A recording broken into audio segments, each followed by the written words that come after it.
कि अब ये इमरजेंसी सिचुएशन आ गया भारत में। भारत में जो सिचुएशन चल रहा है वो नॉर्मल नहीं है। कहीं पर भी मणिपुर कहीं पर भी बन सकता है। मैं आपको बता रहा हूँ ये बात। ये मणिपुर ये लोग कहीं 2024 जीतने, देखिए राम मंदिर इनका सबसे बड़ा इशू था जो वो कंप्लीट होने वाला है। अब इनके पास यूसीसी है, यूसीसी का ड्राफ्ट जो कंप्लीट नहीं हो पा रहा है, कुछ बता ही नहीं पा रहे हैं ये लोग कि यूसीसी के ड्राफ्ट में होगा क्या। अब इनके पास रहा दंगा फसाद, मंदिर मस्जिद चर्च गुरुद्वारा, हिंदू मुस्लिम दलित ओबीसी एससी एसटीसी, यही चलता रहेगा। मगर इनको ये नहीं समझ में आ रहा है कि आप आग के साथ खेल रहे हैं। आप जो पत्थर पे पत्थर लड़ा रहे हैं उससे आग निकलेगा, उससे बर्फ नहीं निकलने वाला, उससे शांति नहीं निकलेगी। मणिपुर के वायलेंस को और बंगाल के वायलेंस को आप मिला सकते हैं। मणिपुर का वायलेंस और बंगाल के वायलेंस में दो एडजेक्टिव आ रहा है, फैक्ट वर्सेस फैब्रिकेशन। एक फैक्ट है, एक फैब्रिकेट किया जा रहा है। फैब्रिकेट मतलब उसको आपने बनाया है, आपकी काल्पनिक घटनाओं को आपने दिखाया है। देखिए, हो सकता है आप मुझसे ये पूछे कि एक औरत की इज्जत लूटी जा रही है, उसका कपड़ा छीन गया और तौसीफ रहमान कह रहे हैं कि बंगाल में उसको फैब्रिकेट किया गया। बिल्कुल फैब्रिकेट किया गया। इस जो एडीजी जो मालविया है, मनोज मालविया, जो पांचला में मौजूद थे, उन्होंने कहा है कि 8 से 11 तारीख के बीच में यह हादसा हुआ एक औरत जात के साथ। वो 13 तारीख को वाया ईमेल उन्होंने इन्फॉर्म किया। 14 तारीख को एडीजी मालविया ने कहा कि आप हमारे साथ आइए, अपने मेडिकल रिपोर्ट को लेकर आइए और हम आपको हाईकोर्ट लेकर जाएंगे, 164 दर्ज करेंगे। दर्ज करने के बाद केस को बिल्कुल सही तरीके से इन्वेस्टिगेट करेंगे। उस औरत ने मना कर दिया।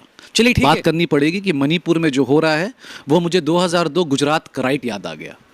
उस वक्त भी गुजरात राइट में नरेंद्र मोदी का हाथ था और इस बार भी मणिपुर में अगर आज सेंट्रल गवर्नमेंट में कौन है, नरेंद्र मोदी हैं, मगर वो चुप हैं।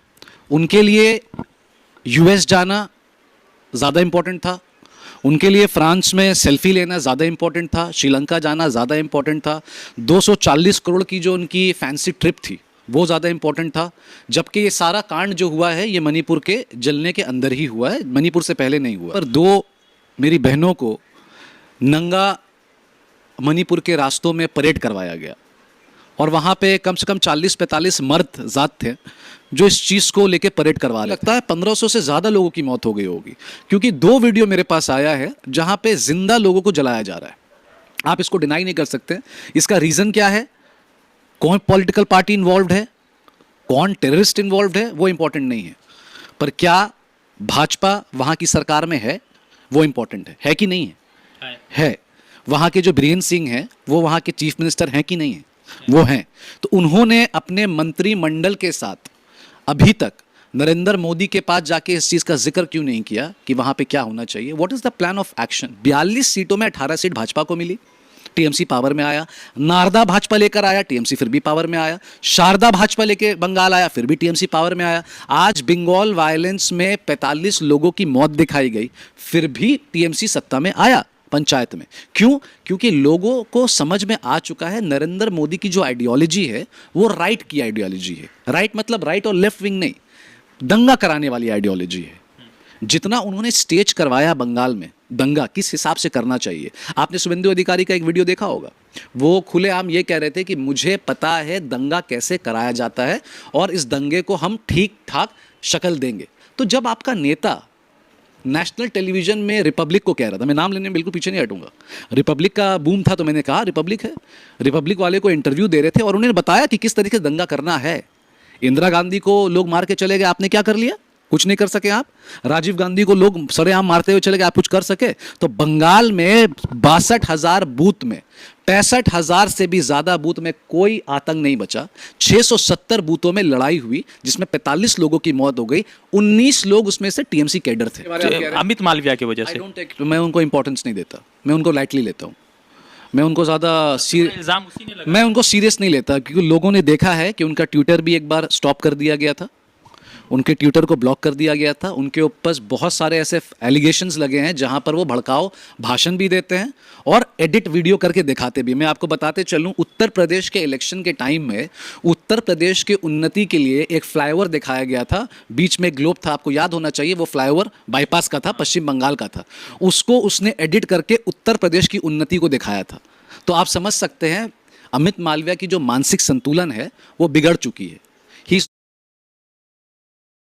नमस्कार आदाब, मेरा नाम है रजा अंसारी। पूरा देश इस बात के लिए शर्मसार है कि मणिपुर में जो कुछ भी उस महिला के साथ हुआ, अगर कोई जस्टिफाई कर रहा है तो सच में वो व्यक्ति देशद्रोह है। कल तक तो भाजपा कह रही थी कि लोगों को जो दूसरे पार्टियों से आते हैं उनको देशद्रोही का उन्होंने जो एक सर्टिफिकेशन का काम शुरू रखा था, मगर जिस तरह से मणिपुर में हुआ, और अफसोसजनक है कि बंगाल में का एक वीडियो जो है उसको गलत तरीके से पूरे सोशल मीडिया पर शेयर किया जा रहा है, और भाजपा के IT सेल के चीफ जिसका नाम है अमित मालविया, वो ममता बनर्जी से सवाल पूछ रहे हैं कि आप मणिपुर पर हमसे सवाल पूछ रहे हैं, तो बंगाल में भी महिलाओं के साथ ऐसा ही हो रहा है। हालांकि देखा जाए कि कलकत्ता जो है पिछले 3 सालों से लगातार जो है वुमेन सेफ्टी में सबसे अव्वल नंबर पर आता है, फर्स्ट पोजीशन लाता है, जिसके बाद जो है ममता बनर्जी की तरफ से DGP भी ने यहाँ जवाब दिया है, और उसके बाद शशि पांजा ने भी जवाब दिया। यहाँ जो मंत्री है पश्चिम बंगाल सरकार में, सवाल महत्वपूर्ण है कि किस तरह से पुराना एक चोरी के वीडियो को बंगाल इलेक्शन से जोड़ के दिखाया जा रहा है। तृणमूल कांग्रेस के राष्ट्रीय प्रवक्ता है तौसीफ रहमान जी। तौसीफ भाई, सबसे पहला रिएक्शन ये है कि मणिपुर का आपने वीडियो देखा तो क्या मतलब मन में आया, क्योंकि आप भी किसी के भाई हैं, किसी के बेटे हैं, किसी के दोस्त हैं, किसी के रिश्तेदार हैं। नमस्कार। देखिए, सबसे पहले तो आपको ये समझना पड़ेगा कि मणिपुर हमारे भारत का हिस्सा है। मणिपुर कोई चाइना या कहीं पर कुछ और देश में नहीं आता, वो हमारे भारत का हिस्सा है। और जो दृश्य जो हमारे सामने पार्लियामेंट के पहले सेशन में जो आया, ये तो इत्तेफाक की बात है कि पार्लियामेंट के पहले ही सेशन में ये दृश्य आया, तो आप समझ सकते हैं कि 90 दिनों से मणिपुर में आग लगी हुई है। ये पहला दृश्य आया है जहाँ पर देखिए मेरे पास शब्द भी नहीं है, जहाँ पर 2 मेरी बहनों को नंगा मणिपुर के रास्तों में परेड करवाया गया, और वहाँ पे कम से कम 40-45 मर्द ज़ात थे जो इस चीज़ को लेके परेड करवा रहे थे। तो देखिए, आज कहीं ना कहीं तौसीफ रहमान को TMC से ऊपर अपने पॉलिटिकल इंटरेस्ट को पीछे रखकर बात करनी पड़ेगी कि मणिपुर में जो हो रहा है वो मुझे 2002 गुजरात का राइट याद आ गया। उस वक्त भी गुजरात राइट में नरेंद्र मोदी का हाथ था, और इस बार भी मणिपुर में अगर आज सेंट्रल गवर्नमेंट में कौन है, नरेंद्र मोदी हैं, मगर वो चुप हैं। उनके लिए US जाना ज़्यादा इम्पोर्टेंट था, उनके लिए फ्रांस में सेल्फी लेना ज़्यादा इम्पोर्टेंट था, श्रीलंका जाना ज़्यादा इम्पोर्टेंट था, 240 करोड़ की जो उनकी फैंसी ट्रिप थी वो ज़्यादा इम्पोर्टेंट था। जबकि ये सारा कांड जो हुआ है ये मणिपुर के जलने के अंदर ही हुआ है, मणिपुर से पहले नहीं हुआ है। आज आपको समझना पड़ेगा कि मणिपुर में लगभग 150 लोगों की मौत हो गई है, जो ये अनुमान किया जा रहा है, पर मुझे नहीं लगता 150 लोगों की मौत हुई है। मुझे लगता है 1500 से ज़्यादा लोगों की मौत हो गई होगी, क्योंकि 2 वीडियो मेरे पास आया है जहाँ पे जिंदा लोगों को जलाया जा रहा है। आप इसको डिनाई नहीं कर सकते। इसका रीज़न क्या है, कौन पॉलिटिकल पार्टी इन्वॉल्व है, कौन टेररिस्ट इन्वॉल्व है, वो इम्पोर्टेंट नहीं है, पर क्या भाजपा वहाँ की सरकार में है वो इम्पोर्टेंट है कि नहीं है। वहाँ के जो बीरेन सिंह हैं वो वहाँ के चीफ मिनिस्टर हैं कि नहीं है, वो हैं। तो उन्होंने अपने मंत्रिमंडल के साथ अभी तक नरेंद्र मोदी के पास जाके इस चीज़ का जिक्र क्यों नहीं किया कि वहाँ पे क्या होना चाहिए, what is the plan of action. The kind of hypocrisy what we have witnessed in last 1 week is shamble, is berserk, it's something which we never understood. मतलब हमें आज तक समझ में नहीं आया कि मणिपुर 90 दिन से साइलेंट क्यों है, इसके पीछे रीजनिंग क्या है, कौन है इसके पीछे। सर देखिए, आज बंगाल में वायलेंस हुआ, हमने सुबह 10 बजे से लेकर रात के 11 बजे तक जवाबदारी की। गवर्नमेंट हमारा है, होम मिनिस्ट्री भी हमारा है, ममता बनर्जी यहाँ की चीफ मिनिस्टर हैं। एक लोगों की भी अगर जान जाती है तो जवाबदारी किसका है, हमारा है। ठीक है, हम भागे नहीं, पीछे नहीं हटे, हमने जवाब दिया, हमने रीजनिंग दिया, हमने इसमें रिबटल्स दिया कि क्या हुआ नहीं हुआ, पर हम भागे नहीं। आज आप देखिए, आज लगभग मैं 7 डिबेट करके, नेशनल डिबेट करके आपके लास्ट में आपको इंटरव्यू दे रहा हूँ। भाजपा नाराज लग रही थी मुझे। भाजपा एक बार ये नहीं कह रहा है कि मुझे अपने पॉलिटिकल इंटरेस्ट से उठकर मणिपुर के ऊपर अफसोस करना चाहिए, मणिपुर के ऊपर बात करना चाहिए, वहाँ पर मिलिट्री डिप्लॉय करना चाहिए, वो नहीं कह रहा है। जहाँ तक आपको समझ में आएगा, जितने भी नेशनल मीडिया में आप देखिए, आज ये मणिपुर के इंटरेस्ट को डाइवर्ट कर दिया गया है to reduce the importance of Manipur violence. How? इन्होंने बंगाल और राजस्थान को अटैच कर दिया कि बंगाल में भी ऐसा कुछ हुआ है, मालदा में ऐसा कुछ हुआ था, पांचला में ऐसा कुछ हुआ था। पर क्या आपको लगता है कि मणिपुर के वायलेंस को और बंगाल के वायलेंस को आप मिला सकते हैं? मणिपुर का वायलेंस और बंगाल के वायलेंस में दो एडजेक्टिव आ रहा है, फैक्ट वर्सेस फैब्रिकेशन। एक फैक्ट है, एक फैब्रिकेट किया जा रहा है। फैब्रिकेट मतलब उसको आपने बनाया है, आपकी काल्पनिक घटनाओं को आपने दिखाया है।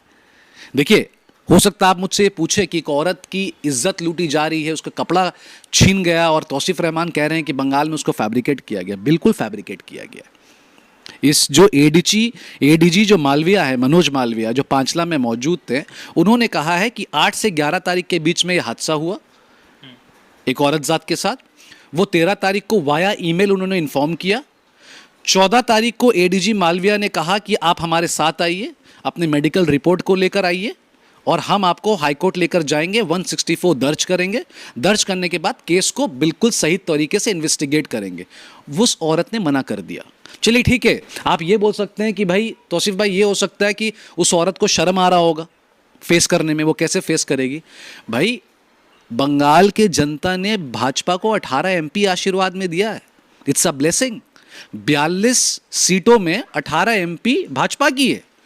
तो क्या उस औरत, एक औरत को, क्या वो 18 एमपी एक साथ आकर हाईकोर्ट लेके नहीं जा सकते थे कंप्लेन करने के लिए?